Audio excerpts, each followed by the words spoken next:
आगे बढ़ेंगे बड़ी खबरों की तरफ। यूपी के 10 जिलों में भारी बारिश को लेकर येलो अलर्ट जारी किया गया है। वाराणसी में बाढ़ जैसे हालात हो गए हैं और गंगा नदी का जल स्तर बढ़ चुका है। बता दें कि वाराणसी में गंगा का जल स्तर 62.58 मीटर पहुंचा है और 20 से ज्यादा गंगा घाटों का संपर्क टूट चुका है। अयोध्या में उफान पर है सरयू नदी, तो लगातार बारिश की वजह से नदियां नाले उफान पर हैं, जलस्तर बढ़ता जा रहा है। और वहीं अयोध्या की बात करें तो वहां पर भी सरयू नदी उफान पर है। बता दें कि वाराणसी में भी बाढ़ जैसे हालात हैं। तो यूपी के 10 जिले जहां पर भारी बारिश को लेकर येलो अलर्ट जारी किया गया है। वाराणसी में बाढ़ जैसे हालात हैं, गंगा नदी का जलस्तर बढ़ रहा है। वाराणसी में गंगा का जलस्तर 62.58 मीटर पर पहुंच चुका है। वहीं 20 से ज्यादा गंगा घाटों का संपर्क टूट चुका है। अयोध्या में भी सरयू नदी उफान पर दिखाई दे रही है।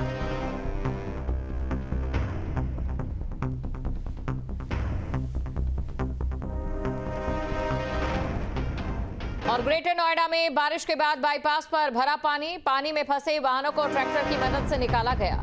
नगर पालिका ने शिकायत का संज्ञान नहीं लिया। तो ग्रेटर नोएडा में बारिश के बाद बाईपास पर पानी भरा है। पानी में फंसे वाहनों को ट्रैक्टर की मदद से निकाला गया। नगर पालिका ने शिकायत का संज्ञान नहीं लिया है। तो ये बड़ी खबर आपको बता रहे हैं। ग्रेटर नोएडा में बारिश का कहर किस कदर, यहां बाईपास पर पानी भर चुका है और पानी में फंसे वाहनों को ट्रैक्टर की मदद से निकाला गया। नगर पालिका ने शिकायत का संज्ञान नहीं लिया। नगर पालिका को शिकायत की गई थी, लेकिन शिकायत का कोई भी संज्ञान नहीं लिया जाता है। तो नगर पालिका ने शिकायत का संज्ञान नहीं लिया है। ग्रेटर नोएडा में बारिश के बाद बाईपास पर पानी भर गया।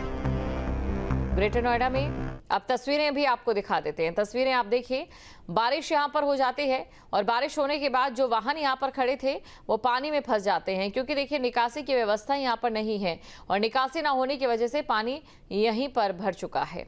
जिसके बाद जो वाहन यहां पर थे उन्हें ट्रैक्टर के जरिए बाहर निकाला गया। और चलिए बढ़ते हैं अगली खबर की ओर। शाहजहांपुर से खबर, जहां पर एसपी कार्यकर्ता ने पुलिस पर गंभीर आरोप लगाए हैं। एसपी अध्यक्ष अखिलेश यादव से मदद की गुहार लगाई है। एसपी अध्यक्ष अखिलेश यादव ने मदद का भरोसा दिया। एसपी कार्यकर्ता ने सोशल मीडिया पर पोस्ट किया था। पुलिस ने शांति भंग में चालान किया। इंस्पेक्टर पर 20,000 लेने का भी आरोप है।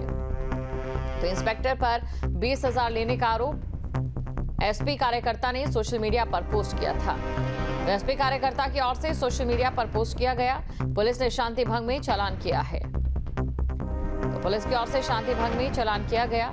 इंस्पेक्टर पर 20,000 लेने का भी आरोप है।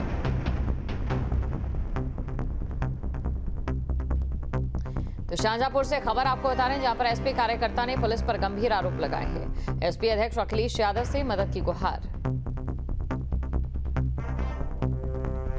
वहीं एसपी अध्यक्ष अखिलेश यादव ने मदद का भरोसा भी दिया। अभी तस्वीरें आपको दिखा रहे हैं, जहां पर एक कार्यकर्ता एसपी अध्यक्ष अखिलेश यादव के सामने फूट फूट कर रो पड़ा और साथ ही आरोप यहां पर पुलिसकर्मी पर लगाए गए हैं। इंस्पेक्टर पर 20,000 लेने का आरोप भी लगाया और यहां पर अखिलेश यादव की ओर से उनमें भरोसा दिया गया। 11 जुलाई को रिलीज होने वाली फिल्म उदयपुर फाइल्स का विरोध वाराणसी में शुरू हो गया है। वाराणसी के शहर मुफ्ती और अंजुमन इंतजामिया मसाजिद के सचिव मौलाना अब्दुल बातिन नोमानी ने इसके रिलीज होने पर रोक की मांग की है। उन्होंने इसके लिए पुलिस कमिश्नर को लेटर लिखा है। उनका कहना है कि इसे नहीं रोका गया तो सांप्रदायिक सौहार्द बिगड़ सकता है।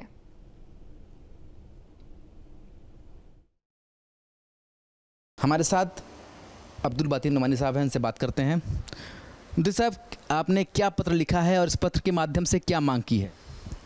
ज़िला प्रशासन को हमने लेटर लिखकर हमारी उनसे गुजारिश है कि इस फिल्म के जो बनाने वाले लोग हैं और जो उसके अंदर अदाकार हैं और बाकी जितने लोग भी इससे जुड़े हुए हैं, तो उनके ख़िलाफ़ कार्रवाई की जाए, रिलीज़ होने से रोका जाए।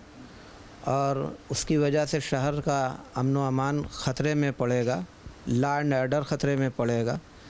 तो ये प्रशासन की ज़िम्मेदारी बनती है कि लॉ एंड ऑर्डर को मेंटेन करे और किसी तरीके की बदअमनी ना होने दे। तो इन्हीं सारी चीज़ों को सामने रखते हुए लेटर हमने लिखकर उनसे गुजारिश की है और डीएम साहब को और कमिश्नर साहब का सीपी जो है, तो उनको भी हमने वो लेटर लिखा है। क्या अब लेटर लिखने के बाद कुछ बातचीत हुई अभी तक आपकी? अभी उनसे टाइम लिया जा रहा है, डीएम साहब से अभी मुलाकात की और कमिश्नर साहब से। जैसे ही वक्त मिल जाता है तो हम लोग रूबरू भी होकर अपनी कुछ बातें रखेंगे उनके सामने। वीडियो जर्नलिस्ट शिवम मिश्रा के साथ सुशांत मुखर्जी, न्यूज़ 8 वाराणसी।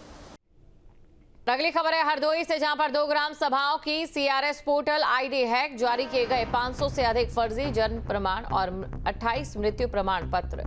ग्राम पंचायत अधिकारी की तहरीर पर केस दर्ज कर लिया गया है। हरदोई से खबर, 2 ग्राम सभाओं की सीआरएस पोर्टल आईडी हैक कर दी जाती है और इसी के साथ 500 से अधिक फर्जी जन्म प्रमाण और 28 मृत्यु प्रमाण पत्र जारी किए जाते हैं।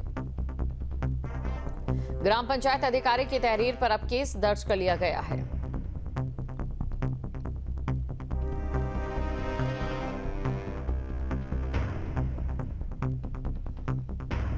और सोनभद्र में किशोरी से दरिंदगी का मामला, शादी का झांसा देकर शोषण किया, विशिष्ट समुदाय के युवक पर आरोप लगा है। मामला दर्ज कर जांच में जुटी पुलिस। चौपन थाना क्षेत्र का ये मामला है। सोनभद्र में किशोरी से दरिंदगी की वारदात सामने आई है, जहां शादी का झांसा देकर शोषण किया गया। तो शादी का झांसा देकर शोषण किया गया। सोनभद्र में किशोरी से दरिंदगी की वारदात को अंजाम दिया गया है। तो शादी का झांसा देकर यहां पर शोषण किया गया, ये बड़ी खबर आपको बता रहे हैं। शादी का झांसा देकर शोषण किया गया है, विशेष समुदाय के युवक पर आरोप लगा है। और अंबेडकर नगर से बड़ी खबर, जहां पर मृतक एसीएमओ के कमरे में मिले 22 लाख रुपए। 11 दिन पहले संदिग्ध हालात में हुई थी मौत। बिस्तर के नीचे मिली 1000 और 500 के पुराने नोट की गड्डी। 29 जनवरी को बीएन तिवारी का शव मिला था।